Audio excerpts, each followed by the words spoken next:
হলুদ, লবণ।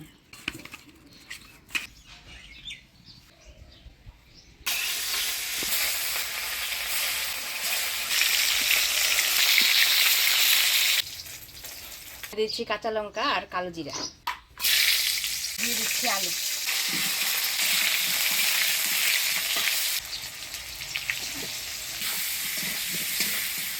ফোড়নের তেলে আলুটা ভাজা ভাজা করে নিলাম।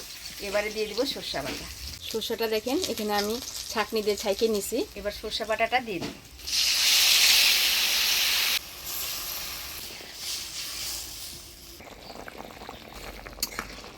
এবার ভেজে রাখা মাছটা দিয়ে দিই।